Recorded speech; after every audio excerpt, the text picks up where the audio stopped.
Good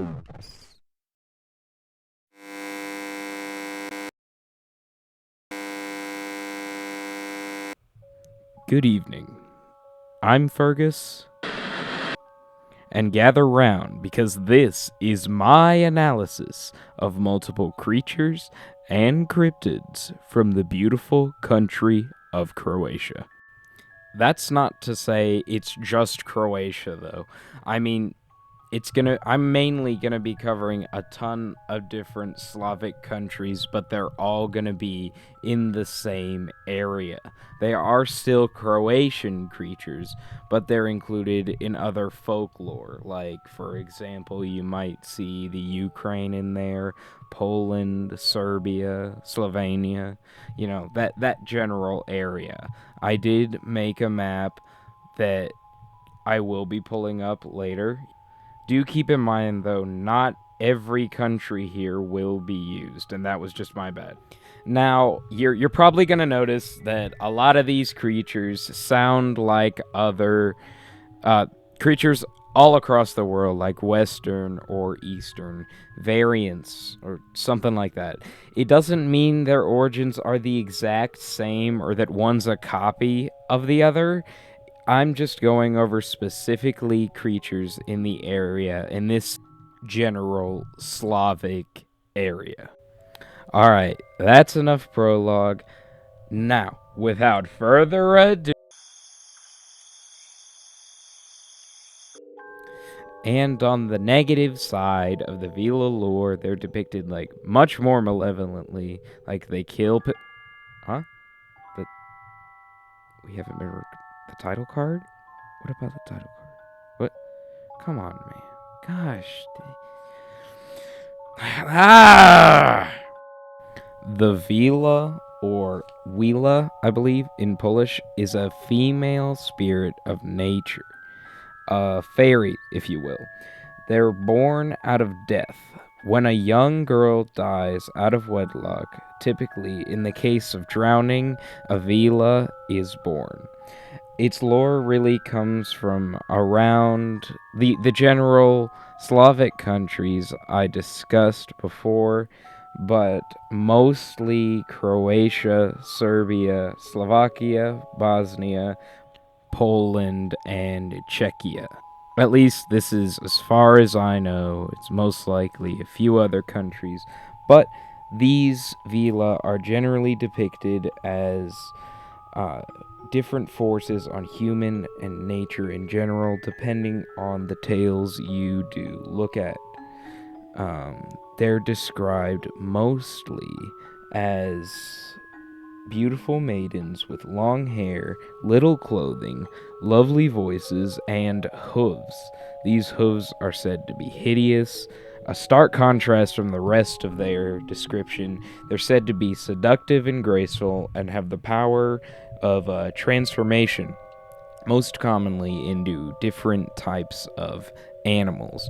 On the brighter side of Vila lore, they're seen as more benevolent, giving more gifts like mounts and show warrior-like qualities. Now, on the negative side of the Vila lore, they're depicted as much more malevolent spirits, as I discussed before. Vila kill both humans and crops, and they cause side effects to those who even just interact with them. If you look at their hooves that I mentioned earlier, one is likely to become enraged and violent, as seen in the folk tale of Rusalka, I believe. They leave darker grass patches where they tend to tread, and it's believed that stepping in such patches causes insanity. Due to these curses, beset by the Vila, you really, really have to think to yourself, you have to wonder, how can I kill this thing? The answer is, of course, yes. You can kill a Vila by the typical course of taking either a thread off her head or a feather, thus making her vulnerable for the kill. The Mora or Mara are a witch or succubus. They're believed to be young women that once married become a witch. I'm mainly looking at the lore of the Mora from Croatia and Serbia. It is known to come from the Croatian coasts of Istria and the Dalmatian hinterland. Now, Mora or born, different from normal humans, being the female offspring of witches born of red, black, or blue placenta. Their powers include transformation, irresistibility, and witchcraft. Mora do also kill people in interesting ways. The most common targets seem to be young men. The Mora in question will turn into a fly, then make their way into the young man's room, and then transform back into a witch, then going to sit on the young man's chest, suffocating him to death. I expect the most civil use of that information. Thank you so much. Anyway, in order to defeat the transforming Mora, you have to capture her as a fly and then say something like, "You whore, you shall come back to me to borrow something." And that's similar to the story of the peasant Confanar, whom he spoke these words to when a Mara came into his room as a fly, and in the morning a young woman came to his door asking to borrow a kilo of salt. He remembered what she said the night before, or what he said the night before, and subsequently beat her to death. Beat her senseless. Beat her completely to death. The Kersnik, or Kersnika, I believe that's how it's pronounced, is a shaman vampire hunter. It originates from Croatia, Serbia, and Slovenia, mainly. Or at least that's the lore I'm looking at. And they are mainly a beneficial force for humans, having the ability to have their soul leave their body and fight evil, and ensure good harvest, health, and happiness. The pre-Christian Kersnik lore shows them as being taught by the Vila and heal both people and cattle. The post-Christian shows the Kersnik as learning magic in Babylon, being a generous and powerful friend of the poor. Now, the origins of their name come from the root word Krst, which is Serbian for cross or a stone sign denoting village boundaries, kind of showing that protective side of the Kersnik. The Striga, or Strigan, is a vampiric witch that lives in the woods and sucks the blood of infants while they're sleeping. Now, the lore of Striga that I'm going to be looking at is obviously Croatian. But in my notes, I do have Albania as another country of origin. But I don't have Albania on the map, so yeah, that's my bad. And I am sorry, Albania.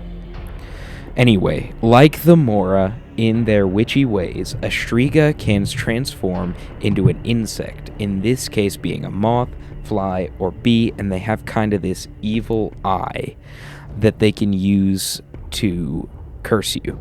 Any ailment that the Striga afflicts a person with can also be cured by only the Striga. Unlike the Mora, they're not born into this and usually driven to witchcraft and vampirism through envy. And there are many protective measures, and I'm going to be going over that for a little bit, that can be used to fight this evil eye. And that's the bulk of my notes, so let's get into it. Okay, traditionally, the first thing that is suggested to have to strengthen yourself is a strong belief in God is believed to help against the Striga. And second along the line of things that are believed to ward off a Striga is salt. Taking a pinch of salt and putting on your closed eyes, mouth, heart, and opposite side of heart, and saying some incantations or some prayers to get rid of that evil eye. That's a pretty big method. Anyway, the next method that is usually used is the use of garlic. You know that they are vampiric, of course. And finally, you can get a puppet, and using this puppet, you can kind of capture all of the evil from the evil eye inside the puppet. And then keep in mind when meeting newborns, children, or beautiful girls, people usually say a certain blessing. This is it right here, which means God keep you safe. Since newborns and beautiful girls are often targeted by the evil eye, the writer known as Mary Edith Durham recorded methods against the Striga as well. She had a good list of them, and that list was mostly having a cross made of pig bones and placing in front of a household on Easter Sunday to trap the Striga inside. And next, after the Striga was trapped, you could successfully go inside. Well, I guess you would have to kill the Striga after they have attempted to cross this protected threshold. And the third method is getting a coin and dousing it with the blood that a Striga sucked. Anyway, in the Catholic lore of the Striga, they can be banished with a cross and holy water, and is the Islamic lore, you can kill it by reciting the Quran, specifically a certain passage. That passage I'm going to put on screen right about now, right here, and proceeding to spit water in their face after reciting. Okay, so we all know what giants are. Big old fellas, big guys that live in hills, forests, just big areas, human-like creatures. We all know what giants are, but I don't really have any specific names for some of these Croatian giants, so I'm just going to be overall going over the general Croatian area. First of all, we have the Vedic giants, which are known to live around Istria, around the Mirna River. They are also kind of described like cyclopses with a big ol' eye in their forehead, usually described as being very big and strong. Even the bones of these giants are told to be buried in the tribal grounds around the area, with skulls bearing horns, kind of sounding more like a cyclops, if you're familiar with other types of folklore like that. The giants of this area are also described as 2 meters and 40 centimeters tall, or about 7.8 feet for all you Americans in the audience. And here's the thing, I kind of lied about not having any specific names for any of the giants. You see the flag. I forgot about some of these giants having some origins in Greece. Anyway, these are the Nemri giants who live in Mount Velebit, and the writer Nikola Sukic wrote of the giants coming to mortals as sort of a demigod. Quote, monstrosities with hearts of stone that acted like demons. And that's the Vedic giant. The Vukudlak or Wilkutak is a wolfman or werewolf. It's a symbol of the gods, a combination of reverence and fear. Lore of the Vukudlak comes from the countries of Croatia, Romania, and Belarus. Wait. Now, the two ways of becoming a Vukudlak are willingly and unwillingly. And in the willingly sense of it, I guess, I'm not sure why you would want to do that to yourself, but sorcerers and witches can become one by jumping through knives placed over a stump of an ash tree that's been struck by lightning. It's temporary, and you can undo it by doing the ritual in reverse. And the Christian lore says that someone can become a Vukudlak by consuming wolf meat. I am not sure if that meat is from another Vakudlak or if it's just wolf meat. I'm pretty sure it is just normal wolf meat at that point. But you can also become one unwillingly. And people can be born a Vakudlak when parents do something wrong and are punished for it.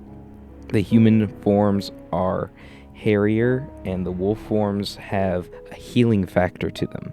They cannot turn others through the bite, which is a common trait of werewolves in other folklore. You can also become one through a curse. The main curse comes from throwing a wolf pelt on the victim and leading them through a magical doorway. The curse is permanent until it either wears off or rituals are used to delay or prevent the curse from happening in the first place.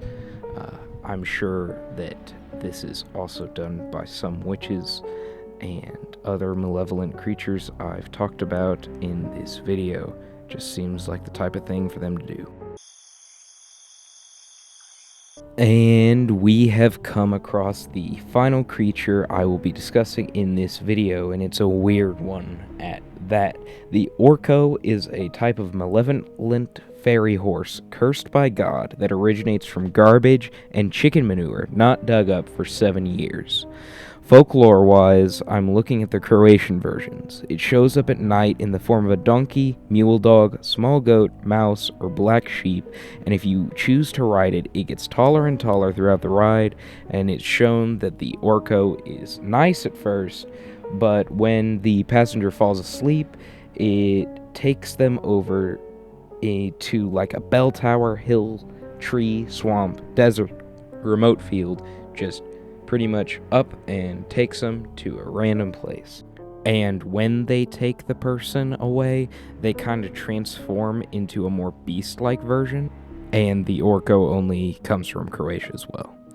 Anyway, in order to prevent a kidnapping from one of these nightmare horses, you're gonna need the skin of a lime or a rosary or holy grass, and you can rub the skin of it afterwards, going over and killing it with a knife. So you have to do a bit of more preparation. But you can also get a dog, because Orcos are afraid of dogs. And once you do kill the Orco, it'll become trash, like once it was born from. And that's it. That's the end of the video. That's all the creatures and cryptids of Croatia I'll be covering in this video. And as always, I am Fergus, and I've been your host this evening. If you want more videos like this, be sure to leave a comment down below.